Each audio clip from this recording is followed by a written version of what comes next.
सबसे बड़ा पापी कौन, स्त्री या पुरुष? भागवती नाम की एक नगरी थी। उसमें राजा रूपसेन राज करता था। उसके पास चिंतामणि नाम का एक तोता था। एक दिन राजा ने उससे पूछा, हमारा ब्याह किसके साथ होगा? तोते ने कहा, मगध देश के राजा की बेटी चंद्रावती के साथ होगा। राजा ने ज्योतिषी को बुलाकर पूछा तो उसने भी यही कहा। उधर मगध देश की राजकन्या के पास एक मैना थी। उसका नाम था मदन मंजरी। एक दिन राजकन्या ने उससे पूछा कि मेरा विवाह किसके साथ होगा, तो उसने कह दिया कि भागवती नगर के राजा रूपसेन के साथ। इसके बाद दोनों का विवाह हो गया। रानी के साथ उसकी मैना भी आ गई। राजा रानी ने तोता मैना का विवाह करके उन्हें एक पिंजरे में रख दिया। एक दिन की बात कि तोता मैना में बहस हो गई। मैना ने कहा, आदमी बड़ा पापी, दगाबाज और अधर्मी होता है। तोते ने कहा, स्त्री झूठी, लालची और हत्यारी होती है। दोनों का झगड़ा बढ़ गया तो राजा ने कहा, क्या बात है, तुम आपस में लड़ते क्यों हो? मैना ने कहा, महाराज, मर्द बड़े बुरे होते हैं। इसके बाद मैना ने एक कहानी सुनाई। इलापुर नगर में महाधन नाम का एक सेठ रहता था। विवाह के बहुत दिनों के बाद उसके घर एक लड़का पैदा हुआ। सेठ ने उसका बड़ी अच्छी तरह से लालन पालन किया, पर लड़का बड़ा होकर जुआ खेलने लगा। इस बीच सेठ मर गया। लड़के ने अपना सारा धन जुए में खो दिया। जब पास में कुछ न बचा तो वह नगर छोड़कर चंद्रपुरी नामक नगरी में जा पहुंचा।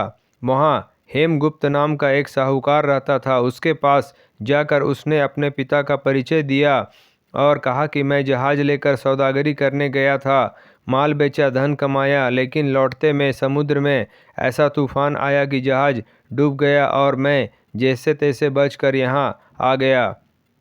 उस सेठ के एक लड़की थी, रत्नावती। सेठ को बड़ी खुशी हुई कि घर बैठे इतना अच्छा लड़का मिल गया। उसने उस लड़के को अपने घर में रख लिया और कुछ दिन बाद अपनी लड़की से उसका ब्याह कर दिया। दोनों वहीं रहने लगे। अंत में एक दिन वहां से विदा हुए। सेठ ने बहुत सा धन दिया और एक दासी को उनके साथ भेज दिया। रास्ते में एक जंगल पड़ता था। वहां आकर लड़के ने स्त्री से कहा, यहाँ बहुत डर है, तुम अपने गहने उतार कर मेरी कमर में बांध दो। लड़की ने ऐसा ही किया। इसके बाद लड़के ने कहारों को धन देकर डोले को वापस कर दिया और दासी को मारकर कुएं में डाल दिया। फिर स्त्री को भी कुएं में पटक कर आगे बढ़ गया। स्त्री रोने लगी। एक मुसाफिर उधर जा रहा था। जंगल में रोने की आवाज़ सुनकर वह वहां आया। उसे कुएं से निकालकर उसके घर पहुंचा दिया। स्त्री ने घर जाकर माँ बाप से कह दिया कि रास्ते में चोरों ने हमारे गहने छीन लिए और दासी को मारकर मुझे कुएं में ढकेल कर भाग गए। बाप ने उसे ढांढस बंधाया और कहा कि तू चिंता मत कर, तेरा स्वामी जीवित होगा और किसी दिन आ जाएगा। उधर वह लड़का जेवर लेकर शहर पहुंचा। उसे तो जुए की लत लगी थी। वह सारे गहने जुए में हार गया। उसकी बुरी हालत हुई तो वह यह बहाना बनाकर कि उसके लड़का हुआ है, फिर अपनी ससुराल चला। वहां पहुंचते ही सबसे पहले उसकी स्त्री मिली। वह बड़ी खुश हुई। उसने पति से कहा, आप कोई चिंता ना करें, मैंने यहाँ आकर दूसरी ही बात कही है। जो कहा था वह उसने बता दिया। सेठ अपने जमाई से मिलकर बड़े प्रसन्न हुए और उन्होंने उसे बड़ी अच्छी तरह से घर में रखा। कुछ दिन बाद एक रोज़ जब वह लड़की गहने पहने सो रही थी, उसने चुपचाप छुरी से उसे मार डाला और उसके गहने लेकर चंपत हो गया। मैना बोली, महाराज, यह सब मैंने अपनी आंखों से देखा। ऐसा पापी होता है आदमी। राजा ने तोते से कहा, अब तुम बताओ कि स्त्री क्यों बुरी होती है? इस पर तोते ने कहा, यह कहानी सुनाई।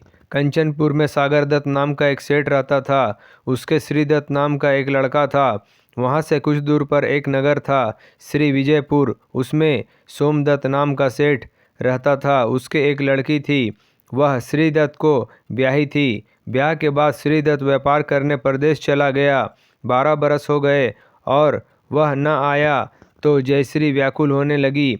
एक दिन वह अपनी अटारी पर खड़ी थी कि एक आदमी उसे दिखाई दिया। उसे देखते ही वह उस पर मोहित हो गई। उसने उसे अपनी सखी के घर बुला लिया। रात होते ही वह उस सखी के घर चली जाती और रात भर वहाँ रहकर दिन निकलने से पहले ही लौट आती। इस तरह बहुत दिन बीत गए। इस बीच एक दिन उसका पति परदेश से लौट आया। स्त्री बड़ी दुखी हुई, अब वह क्या करे। पति हारा थका था। जल्द ही उसकी आंख लग गई और स्त्री उठकर अपने दोस्त के पास चल दी।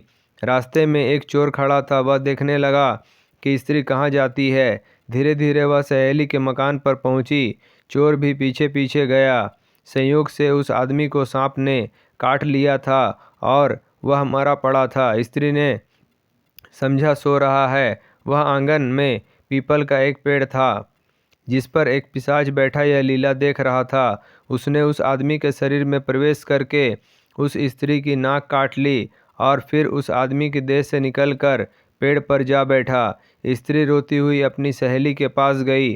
सहेली ने कहा कि तुम अपने पति के पास जाओ और वहाँ बैठकर रोने लगो। कोई पूछे तो कह देना कि पति ने नाक काट ली है। उसने ऐसा ही किया। उसका रोना सुनकर लोग इकट्ठे हो गए। आदमी जाग उठा। उसे सारा हाल मालूम हुआ तो वह बड़ा दुखी हुआ। लड़की के बाप ने कोतवाल को खबर दे दी। कोतवाल उन सब को राजा के पास ले गया। लड़की की हालत देखकर राजा को बड़ा गुस्सा आया। उसने कहा, इस आदमी को सूली पर लटका दो। वह चोर वहाँ खड़ा था। जब उसने देखा कि एक बेकसूर आदमी को सूली पर लटकाया जा रहा है तो उसने राजा के सामने जाकर सब हाल सच सच बता दिया और बोला, अगर मेरी बात का विश्वास ना हो तो जाकर देख लीजिए, उस आदमी के मुंह में स्त्री की नाक है। राजा ने दिखवाया तो बात सच निकली। इतना कहकर तोता बोला, हे राजा, स्त्रियां ऐसी होती हैं।